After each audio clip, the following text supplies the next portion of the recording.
Yo, what up, everyone? This video is going to be a build video for Bearonator 2.0.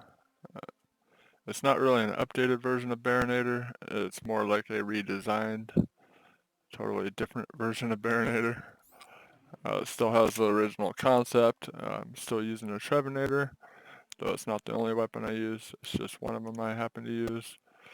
It's not completely designed around it anymore. I do make use of the shotgun mode of the phaser here.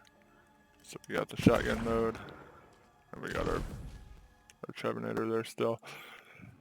Phaser does more damage per hit, but overall this shoots 3 bursts of 3 bullets, and overall per shot, they pretty much equal out really close to each other. Trevenator has a better freeze rate, so there's that. And the phaser shotgun mode regenerates its own ammo, so that's a bonus to it. Now we have boom sickles that we've also added to the build. It's not something I used in it before. I only use these against the bosses and takedown really. And maybe any other bossing I might do with it. So that's different too. I'm using an old god. This build used to use a recharger. We still have our cooldown rate. The concept of it is still the same. It's meant to be versatile. You're meant to be able to run around on foot if you want. Run around and take the full fuel usage of Iron Bear and get a lot out of Iron Bear if you want. Mix and match, it's hybrid, or in the case of like when I do Wotan, I use it more just for auto bear instead of piloting Iron Bear. So it's really versatile. You can ignore Iron Bear, you can use it to its fullest extent, you can use it just to proc anointments or to use auto bear, whatever. You'll get a lot out of it no matter what style of play you're doing. So it's really useful for all different kinds of content. I'm using an old god here. Here in the slaughter shaft, I'm going to do some gameplay in the slaughter shaft. Here in the slaughter shaft, I used the cryo version, the cryo weapon mode here. I have radiation and cryo. So here in the slaughter shaft, I used the cryo weapon mode. I use the cryo phaser. I do have a radiation phaser here that I use when I do takedowns. I go with radiation, and I switch my old god to this radiation one here. So you can switch your elements around however you see fit. This is my personal preference. I like the cryo and the slaughter shaft better because of all the armor, and I like that it freezes stuff as well. But in the takedown, I like to use the radiation more because uh, the dots spread with all the enemies there, and they're all mostly shielded and health enemies, so radiation does really good in there. But for Valkyries and for Kraken and for Wotan, we use the boom sickles there. Obviously, we use the corrosive one for the armor phases. Do have a corrosive old god. I don't generally switch to it, but I can't. I do sometimes for Wotan. Got our clothing mounting tracker, that's normal. We're using a last stand victory rush with area of effect damage. Now, I have a pearl here, and the pearl does do a little bit more damage. We're using consecutive hits, so it's not quite as good as it could be if you were using other anointments. But since I'm using consecutive hits, it barely outdamages the victory rush, or the last stand. It does outdamage this area of effect last stand, but not by a whole lot. And then when the victory rush kicks in, it actually outpaces the pearl in this setup with the consecutive hits weapons. But if I was to switch to this one, actually I have a Trevenator I can show you with that anoint on it, I think. Somewhere. This one here? No? Oh, that one. So I have a Trevenator with the 125%. I have the phasers with it too. I don't have any boom sickles with it, but if I use the 125% incendiary anoint, then the pearl definitely does a lot more damage than the AoE on the last stand. But this gives us some more advantages over the pearl in that the area of effect affects Iron Bear. I'm not sure if the victory rush part of it does at all, but area of effect damage also increases the splash radius of our weapons and of Iron Bear, so it has a couple advantages there. And then we got a Blastmaster. I have 4 in Vampire, 1 in Redistribution. You know, good passives here. Just try to get splash. Shotguns are really nice to have, or weapon damage, something like that. You want magazine size definitely, because we're not investing in magazine skills, and these don't have the greatest magazines, so you definitely want mag size in both of these. For the skills, originally Bearonator was a short fuse setup, and as you can see, I'm not using short fuse anymore. That's because I wanted to balance the power more to Iron Bear. It's a lot more balanced between Iron Bear and on foot now, instead of before with short fuse you were stronger on foot than you were in Iron Bear, even though it did fairly good damage. I also want to make use of these weapons. This is my favorite weapon combination for Iron Bear, so I wanted to get into Shield Retribution for that. And then of course we go down to Specialist Bear. You don't want to be without that in an Iron Bear build. And so with this setup we can't really invest in mag skills. So we got 1 point there just because we had to get down to scorching RPMs. So we got Cloud of Lead and Stoked Embers and increase experimental munitions and Cloud of Lead damage. And if you use a 125% Bearonator, that's going to help you there as well. And you really do want that 2 out of 1 redistribution.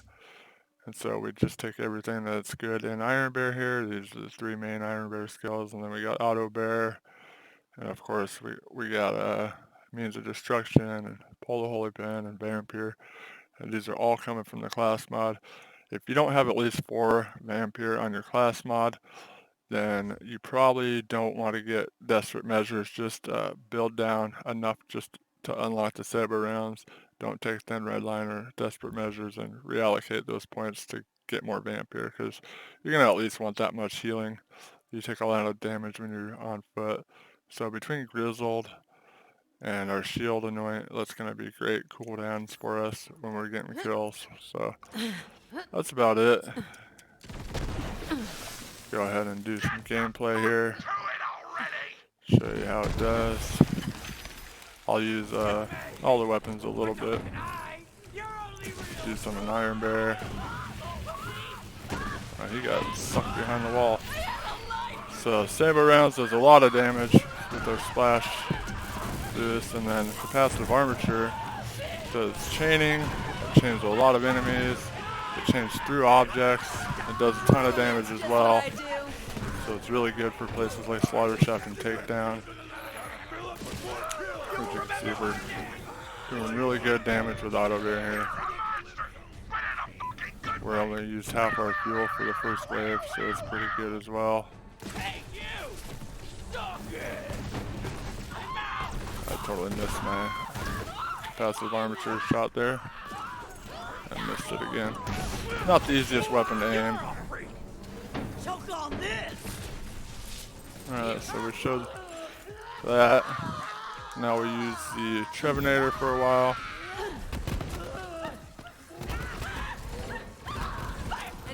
See, it does pretty good damage. It's not Anarchy level, but it's very good damage.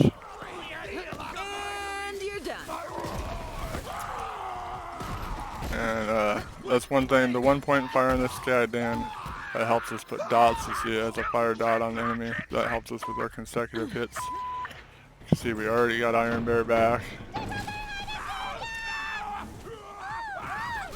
This time I'm just going to use a little bit, and I'm going to hop out early. That's something you can do too, which will get your cooldown back a lot faster, and that'll give you a lot of survivability. So we'll go ahead and hop out now with a lot of fuel left, and you'll see that we'll get it back real fast. I'm going to use a phaser now.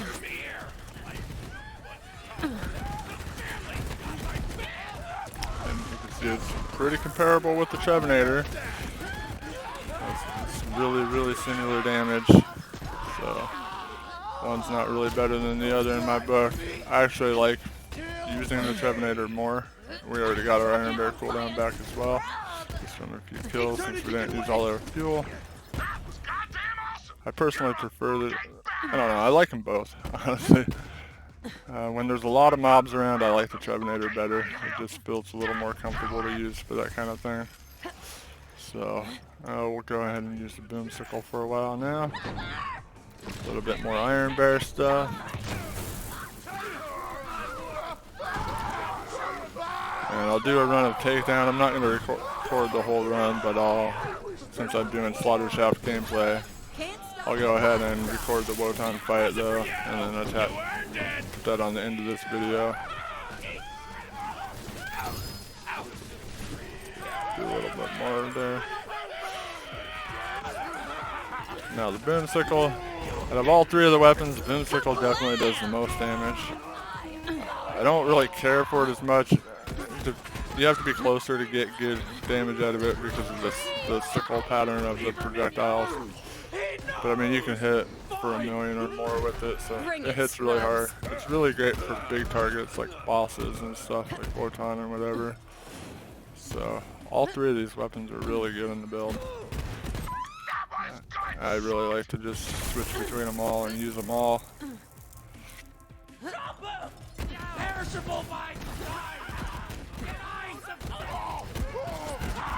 So you can tell by the gameplay that the power is pretty even between being on foot and being an Iron Bear.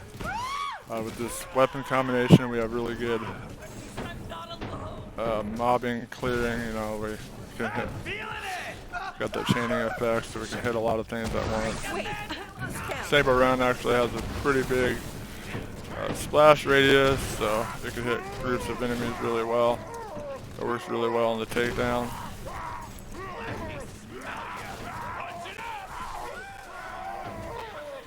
If you got one Sabo and one capacitive armature, you got that nice chaining effect, so you're hitting a lot of things, and you also have pretty sufficient healing. You gotta hit that shot though. I keep freaking missing that shot. There we go. You can see it like chains off of yourself too if there isn't enough enemies or any other enemies close enough. It'll chain off of you as well. Use all the fuel dip time, so we'll see how long it takes us to get back. I guess there's only a couple things to kill here. See, Auto Bear there did some work.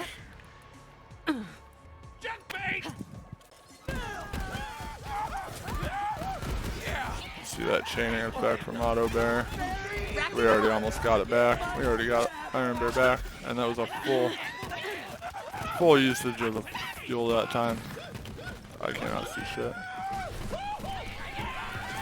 So when there's a lot of enemies, I like to hop an Iron Bear, and then once I get thinned out a bit, or things wore down a bit, and I usually exit early a little bit.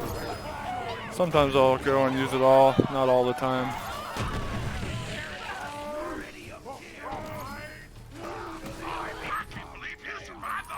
Oh, there we go. So that's Bearonator version 2. I quite like this version of it. It's just as fun as the original Bearonator, but I feel like this setup's quite a bit stronger and quite a bit more versatile. So enjoy. Alright, so we just ran through the true takedown, and we are about to do the Wotan fight with the build that we just showed in the Slaughter Shaft. And through the run, I used the radiation setup and pretty much used just the Bearonator for most of it. And also, I did full uses of Iron Bear. Like, I used this full fuel every time, every summon pretty much. So the mobbing went really well. The run was fairly fast, really easy. So now we're gonna see what we can do with Wotan.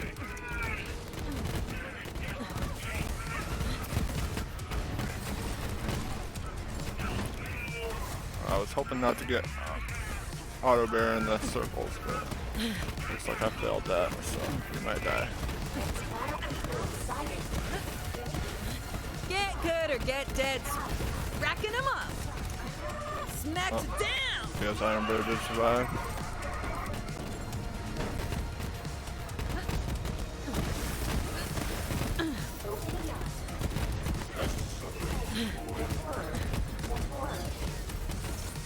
Oh, you fucker cryoed me right when I was... That's gonna fuck everything up. Hopefully I don't get him below 50.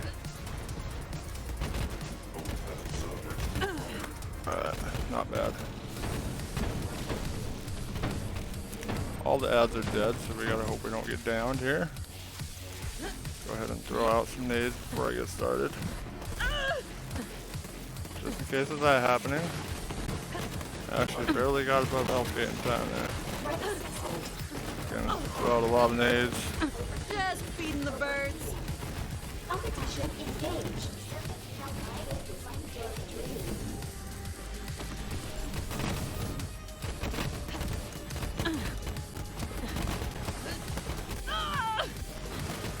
Just gonna face tank everything with the nades and spam them down.